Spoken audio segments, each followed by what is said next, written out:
In a 1963 FBI file, an informant outlined a story where Vito Genovese had ordered the killing of the leadership of what we now call the Gambino Crime Family. Let's check it out.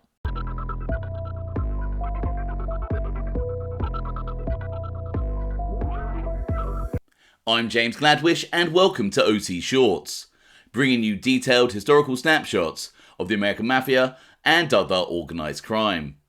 Feel free to subscribe if you like that sort of thing. Today, we're going to take a quick look at the time when it was alleged that Vito Genovese wanted to kill the top 3 men of what we now call the Gambino Crime Family. In July 1932, 3 powerful Pittsburgh mobsters were gunned down. All 3 slain men were brothers.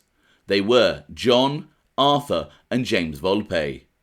As one newspaper reported, the House of Volpe toppled today. The 3 reigning princes, reputed of the royal blood of Italy, massacred by imported gunmen shortly after 1 p.m. in the most sanguinary flair of Pittsburgh's racket warfare. John Volpe, the uncrowned dictator of beer and rum, and the eldest of 7 Wilmerding brothers, who have written gangland history for years, was shot down on the sidewalk in front of his headquarters at 704 Wiley Avenue. 3 gunmen with automatic pistols ended his reign, then stepped across his body and into a nearby coffee house where they killed James and Arthur Volpe, the heirs apparent. A half-dozen men playing cards and lounging in the place made a break for cover. Arthur Volpe was killed at the table where he was eating lunch. James started toward the rear of the room when the racket's guns flamed again and he slumped to the floor. A stray bullet struck another man in the place in the jaw. As suddenly as they struck, the 3 murderers backed out of the shop, walked a half block to where a black sedan carrying New York license plates was parked and drove off toward the East End. John, oldest of the brothers, was standing near his flashy green auto in front of the shop when he saw the 3 gunmen approach. He turned to run for the shop when 2 of the 3 men opened fire. He slumped to the street and is believed to have died instantly. The men inside had hardly a chance to move when the 3 stepped into the door. Apparently, they knew just who they wanted. Arthur was killed before he moved from his table. Men were running wildly about the place, but the killers, with deadly determination, spotted James, Wilmerding councilman, as he made a break for a rear counter. All 3 opened fire on him. Their work over, the thugs, gun still in hand, backed out of the door and disappeared up the street. The boss of the Pittsburgh Mafia at the time was Gianni John Bazzano, and it is said that he owned the location where the 3 brothers were shot. As one FBI file states, in Pittsburgh, 3 Volpe brothers were assassinated at Gianni Bazzano's bar on Wiley Street by 3 individuals of the order of the capo of the Pittsburgh Borgata, Gianni Bazzano.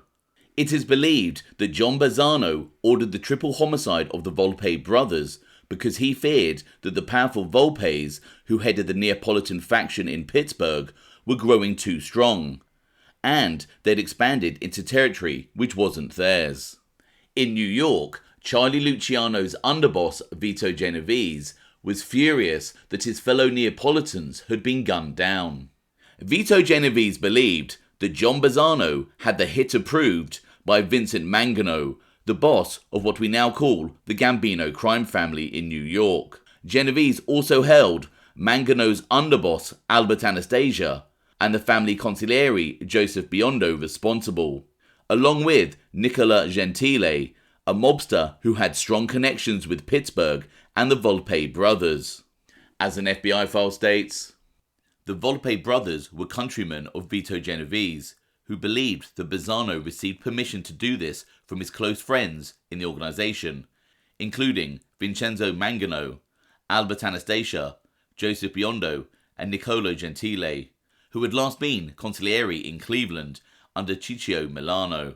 It is believed that the men who carried out the triple homicide of the Volpe brothers had strong connections with journeyman mobster Nicola Gentile. The FBI file states, the 3 executioners had been closely associated with Gentile, who was formerly a consigliere of the Pittsburgh Borgata, possibly under Peppino Siracusa. Anastasia, vice capo of Mangano's Borgata in Brooklyn, of which Biondo was consigliere.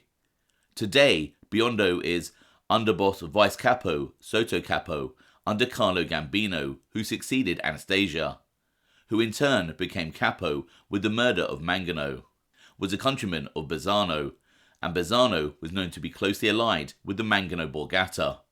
However, the informant states that he believed that Pittsburgh boss John Bazzano had received permission to have the three Volpe brothers killed from Cleveland boss Ciccio Milano, and not Vincent Mangano and Albert Anastasia.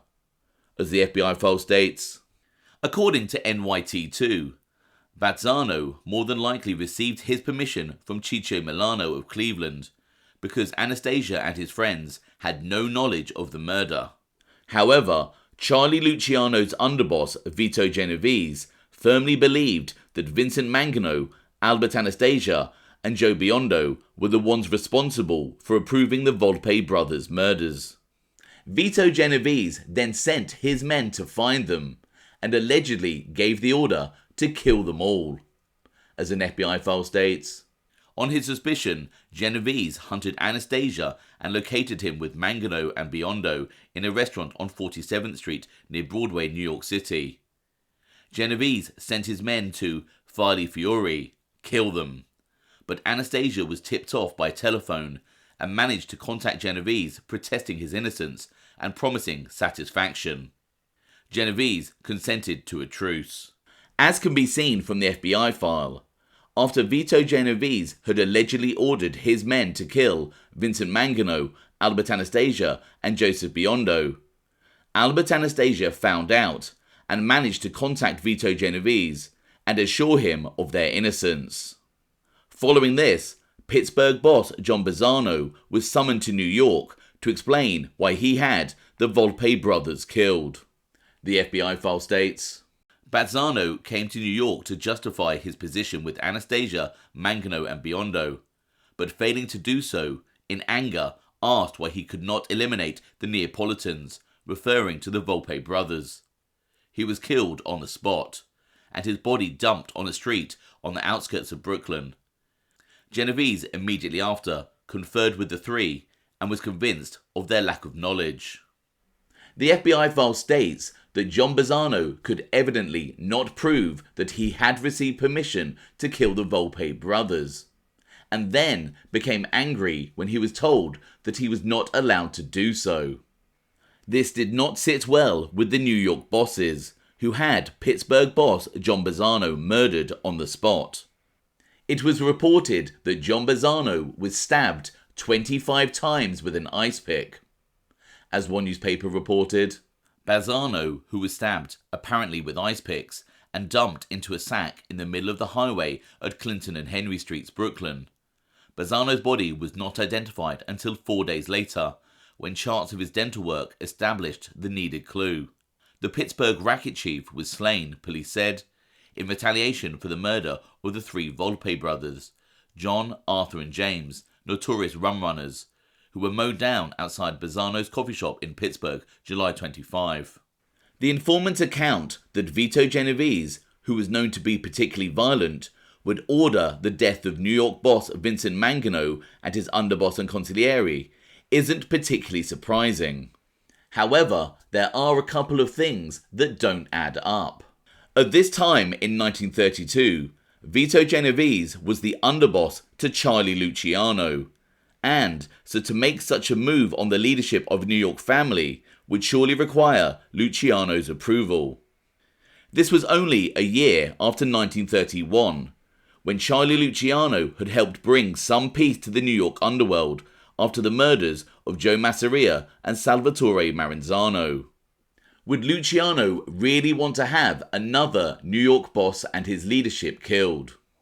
Especially since Luciano was allegedly known to be close with Albert Anastasia, and he was definitely close with Joseph Biondo, who he had grown up with on the Lower East Side. Perhaps Vito Genovese was just venting in anger when he stated that he wanted Mangano, Anastasia and Biondo killed. But in reality, would this really have happened? And ultimately, cooler heads prevailed. and Pittsburgh boss John Bazzano would pay the price for not backing down. Let me know your thoughts on this story in the comments below. I hope you found that interesting. Thanks for watching.